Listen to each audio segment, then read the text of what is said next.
संतोष वर्मा ने सीधे तौर पे अपने बयान से यही कहने का प्रयास किया कि जब तक इस देश में सवर्णों और दलितों के बीच में रोटी बेटी का संबंध स्थापित नहीं होगा तब तक समानता नहीं आएगी। आप सोचिए ना कि बिहार के मुख्यमंत्री थे पहले श्री कृष्ण सिंह, वो दलितों को मंदिर में प्रवेश कराए, वो भी तो समानता का एक प्रतीक था। जो वर्ग अपने आप को सर्वश्रेष्ठ कहेगा वो एग्जाम्पल उसी जाति को लेकर के न दिया जाएगा। तो सर्वश्रेष्ठ इस देश में ब्राह्मण ही कहता है अपने आप को। सवर्ण समाज के लोग हैं जो कह रहे हैं कि अगर समानता की बात कर रहे हैं कि हमारे ब्राह्मण समाज में आपकी शादी हो जाएगी तो वो समानता आ जाएगी। बाबा साहब के ब्राह्मण समाज में शादी, रामविलास पासवान जी के ब्राह्मण समाज में शादी, तो कहाँ ई समानता, किस कैसे होगा समानता? दलित से हड्डी छुआता था, दुसाध से हड्डी छुआता था, उससे 4 फीट दूर रहता था, उसके छुए हुए खाना को खाना नहीं खाता था, उसके पहने हुए कपड़े को कोई पहनता नहीं था, उससे हाथ मिलाने में परहेज करता था। ये लाख जो जातिवादी मनवादी लोग कुछ भी कह दे संतोष वर्मा पे, लेकिन समोड़ समुदाय की जो महिलाएं हैं, लड़कियां हैं, वो भी समझती हैं। तो संतोष वर्मा को वेट कर रहे थे, वाच कर रहे थे कि संतोष वर्मा कहीं डर तो नहीं गए। वो भी शुक्रिया अदा। लेकिन हमें गर्व है कि संतोष वर्मा डरे नहीं है, बल्कि और मजबूती से अपनी बात रख रहे हैं कि भारत में तुमको रहना है तो जय भीम, बाबा साहब जिंदाबाद, संविधान जिंदाबाद कहना होगा, अन्यथा भारत छोड़ करके तुमको जाना होगा। देश के अम्बेडकरवादी तुमको चैन से तो भारत में नहीं रहने देंगे। दोस्तों, अभी सोशल मीडिया पे देखा जाए तो चारों तरफ आईएएस संतोष वर्मा का विरोध किया जा रहा है और विरोध एक खास वर्ग के द्वारा किया जा रहा है। संतोष वर्मा का गलती यही है कि वो आरक्षण को लेकर एक खास वर्ग पे टिप्पणी करने का काम किया। इसी बात पे बातचीत करने के लिए भीम आर्मी के प्रदेश अध्यक्ष अमर ज्योति जी है। आइए बात करते हैं। कैसे है सर? बढ़िया है, जबरदस्त। संतोष जी का बयान आप सुने हैं? हाँ, सुने हैं। देखिए, संतोष वर्मा के बयान को आप तोड़ मड़ोड़ के जिस रूप में देख लीजिए, आप चाहे किसी जाति वर्ग के हों, लेकिन संतोष वर्मा ने सीधे तौर पे अपने बयान से यही कहने का प्रयास किया कि जब तक इस देश में सवर्णों और दलितों के बीच में रोटी बेटी का संबंध स्थापित नहीं होगा तब तक समानता नहीं आएगी। तो समानता तो इस देश के बड़े बड़े महापुरुष चाहे हैं, बाबा साहब डॉक्टर अंबेडकर हो या फुले साहब हो या पेरियार साहब हो, सब लोगों ने समानता का पक्षधर थे। और सवर्ण समुदाय के भी कई लोग हैं, बड़े बड़े विद्वान, चाहे वो पंडित राहुल सांकृत्यायन हो, वैसे लोगों ने भी समानता की बात की है। तो सीधे तौर पे आप सोचिए ना कि बिहार के मुख्यमंत्री थे पहले श्री कृष्ण सिंह, वो दलितों को मंदिर में प्रवेश कराए, वो भी तो समानता का एक प्रतीक था। देवघर का जो मंदिर था, वहां पे दलितों को मंदिर में प्रवेश कराया गया था, तो वो दिखाने का प्रयास था कि अब इस मंदिर में सिर्फ सवर्ण नहीं जाएगा, यहाँ पे सभी जाति के लोग जाएंगे। तो वही चीज संतोष वर्मा ने भी कहा है कि अब जो दलित समाज के लोग हैं, ये सिर्फ दलितों में ही शादी ब्याह नहीं करेंगे, अब इनकी शादी विवाह जो है, इनके जुबान से खास वर्ग का नाम निकला। देखिए, जो वर्ग अपने आप को सर्वश्रेष्ठ कहेगा वो एग्जाम्पल उसी जाति को लेकर के न दिया जाएगा। तो सर्वश्रेष्ठ इस देश में ब्राह्मण ही कहता है अपने आप को, अब सर्वश्रेष्ठ है, हिंदुओं में सबसे सर्वश्रेष्ठ है। तो सर्वश्रेष्ठ में ही सबसे निचले तबके का शादी होगा, तभी ना समानता की बात होगी। आप देखिए, समानता तो आई ना, रामविलास पासवान जी सवर्ण समुदाय में शादी किए, उदित राज जी सवर्ण समुदाय में शादी किए, बाबा साहब डॉक्टर अंबेडकर ने दूसरी शादी ब्राह्मण समुदाय की महिला से किया। तो ये सीधे तौर पे संतोष वर्मा का जो बयान है, ये जो बहुजन महापुरुष हैं, उनके सपनों के आधारित पे जो भारत होना चाहिए उसके आधार पे था उनका बयान, न कि किसी जाति को नीचा दिखाने का प्रयास था, न किसी जाति की बेटी को नीचा दिखाने का प्रयास था। आप अगर जातिवाद नहीं करते हैं तो आपको ये बयान बुरा नहीं लगना चाहिए। आप सोचिए ना कि इस देश में दलितों की मूंछ रखने पे हत्या हो जाती है, उनको पानी पीने पे मार दिया जाता है, उस समय आपको बुरा नहीं लगता? आप एक बयान पे इतने ज्यादा आक्रोश में आ गए कि आपके समाज के मान सम्मान के साथ खिलवाड़ हो गया, कि आप इतने आक्रोश में आके संतोष वर्मा के खिलाफ बोलने लगे, उठपटांग तरह तरह की बातें करने लगे। ये सीधे तौर पे वैसे लोग ही संतोष वर्मा का बयान का विरोध कर रहे हैं जो इस देश में अभी भी जातिवाद को फलने फूलने में मदद करते हैं, जातिवाद का पोषण करते हैं, सामंतवाद को बढ़ावा देने का काम करते हैं। वही लोग संतोष वर्मा के विरोधी हैं, अन्यथा संतोष वर्मा ने कोई भी गलत बात नहीं की है। उन्होंने समानता की बात की। और जब तक सच्चाई है कि जब तक रोटी बेटी का संबंध नहीं बनेगा, सवर्णों का दलितों में, दलितों का पिछड़ों में, अन्य जो हिंदू धर्म के जो अन्य अन्य जातियां हैं, तब तक इस देश में समानता नहीं आएगी। संतोष वर्मा का बयान सीधे तौर पे संवैधानिक दायरे में है और कहीं से भी वो संविधान का मर्यादा का उल्लंघन नहीं करता है। लेकिन कुछ सवर्ण समाज के लोग हैं जो कह रहे हैं कि अगर समानता की बात करें कि हमारे ब्राह्मण समाज में आपकी शादी हो जाएगी तो वो समानता आ जाएगी। बाबा साहब के ब्राह्मण समाज में शादी, रामविलास पासवान जी के ब्राह्मण समाज में शादी, तो कहाँ आई समानता? किस कैसे होगा समानता? समानता आई नहीं। आज अगर बाबा साहब को आप नेता मानने लगे हैं, आप आज उनको पूजने लगे हैं, आप उनके आदर्शों की बात करने लगे हैं, आप उनके पुस्तकों को पढ़ने लगे हैं, रामविलास पासवान जी के बेटे चिराग पासवान के पीछे पीछे राजनीति करने लगे हैं, तो ये सीधे तौर पे दिखाता है कि समानता आई है। नहीं तो पहले दलित से हड्डी छुआता था, दुसाध से हड्डी छुआता था, उससे 4 फीट दूर रहता था, उसके छुए हुए खाना को खाना नहीं खाता था, उसके पहने हुए कपड़े को कोई पहनता नहीं था, उससे हाथ मिलाने में परहेज करता था। समानता आई तभी ना आज रामविलास पासवान जी की पार्टी में आप जा करके विधायक बन रहे हैं। सवर्ण समुदाय के लोग, पिछड़े समुदाय के लोग, अन्य वर्ग के लोग, आर्थिक रूप से जो सक्षम है वो लोग बन रहे हैं कि नहीं बन रहे हैं।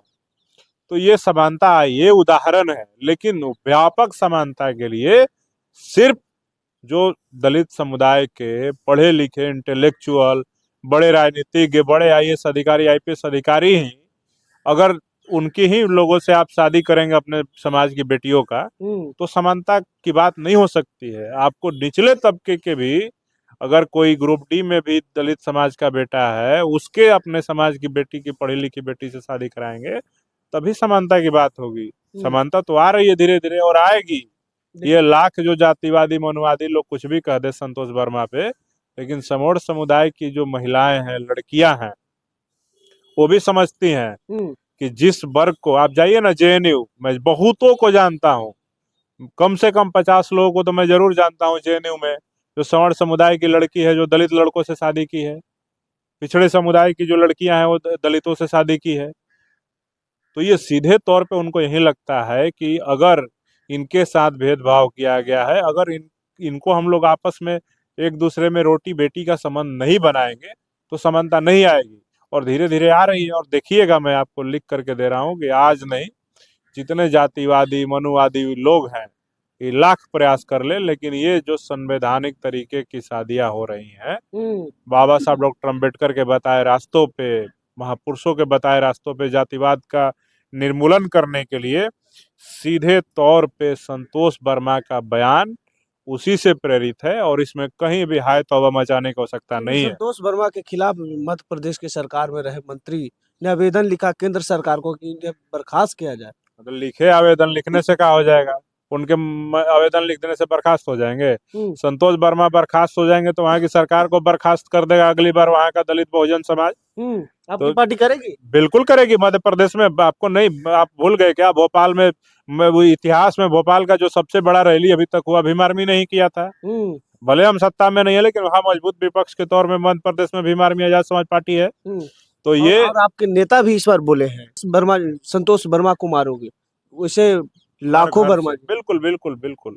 संतोष वर्मा की नौकरी छीन सकते हो, संतोष वर्मा को हत्या कर सकते हो, लेकिन संतोष वर्मा ने जो बात कहा है उसको झुठला नहीं सकते हो। संतोष वर्मा एक को खत्म करोगे, दूसरा तैयार हो जाएगा और हर घर से संतोष वर्मा निकलेगा। हम लोग को संतोष वर्मा को वेट कर रहे थे, वाच कर रहे थे कि संतोष वर्मा कहीं डर तो नहीं गए। वो भी शुक्रिया अदा। लेकिन हमें गर्व है कि संतोष वर्मा डरे नहीं है, बल्कि और मजबूती से अपनी बात रख रहे हैं। तो संतोष वर्मा जी को डरने की आवश्यकता नहीं है।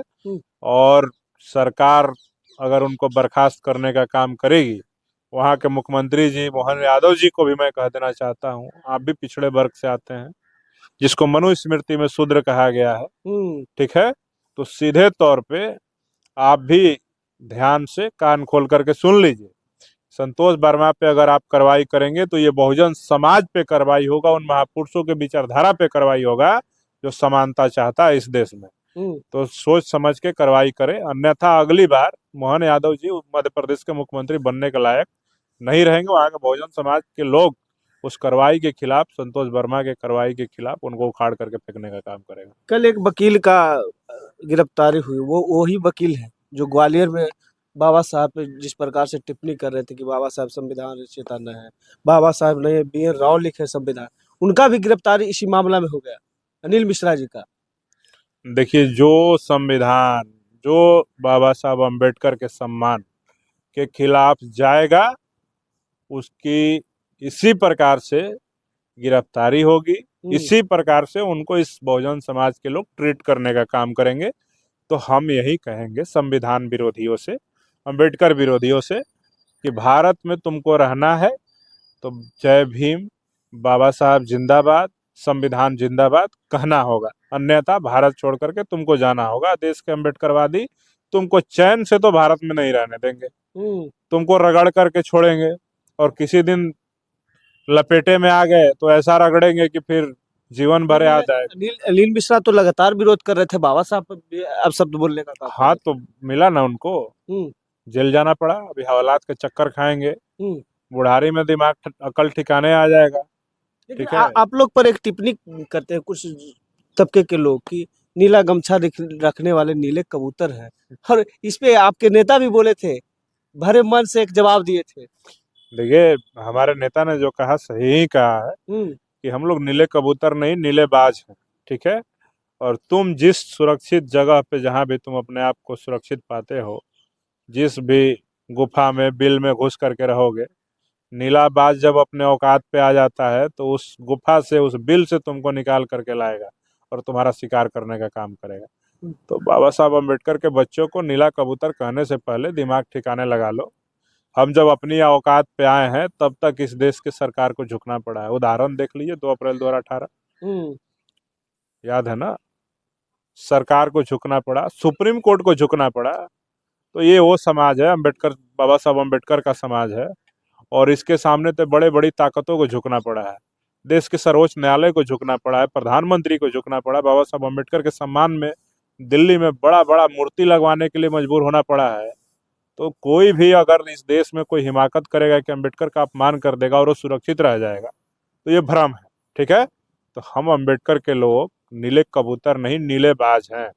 तो कान खोल करके सुन लीजिए, नीले कबूतर कहने वाले लोग, बाबा साहब अम्बेडकर ने आप सबको, अकेला व्यक्ति, बिना हथियार उठाए, बिना गाली गलौज किए, बिना किसी का शोषण अत्याचार अन्याय किए, अपनी कलम के ताकत से इस देश का संविधान लिख दिया, और देश के करोड़ों शोषितों, वंचितों, महिलाओं, जिसको तुम है दृष्टि से देखते थे, नीचे समझते थे, उन सबको समानता का अधिकार दे दिया, शिक्षा का अधिकार दे दिया, पानी पीने का अधिकार दे दिया, अच्छे कपड़े पहनने का अधिकार दे दिया, देश के बड़े बड़े यूनिवर्सिटी में जाने का अधिकार दे दिया।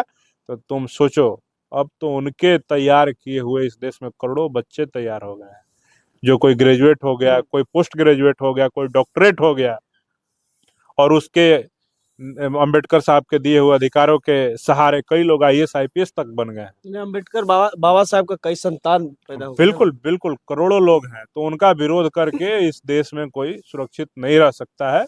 मैं अभी भी कहता हूं कि मानसिकता बदल लो, नहीं तो अम्बेडकरवादी तुम्हारी मानसिकता जबरदस्ती बदलने का काम करेंगे। चलिए, तो साफ तौर पर सुनने का काम किया। जिस प्रकार से अनिल मिश्रा का बयान लगातार आ रहा था बाबा साहब को लेकर, उसी को जवाब देते हुए अमर ज्योति जी ने जिस प्रकार से बयान देने का काम किया, तो पूरी बातचीत पर आपकी क्या प्रतिक्रिया, अपना प्रतिक्रिया हमारे साथ साझा जरूर करें। फिर मिलते हैं अगले वीडियो में। तब तक धन्यवाद।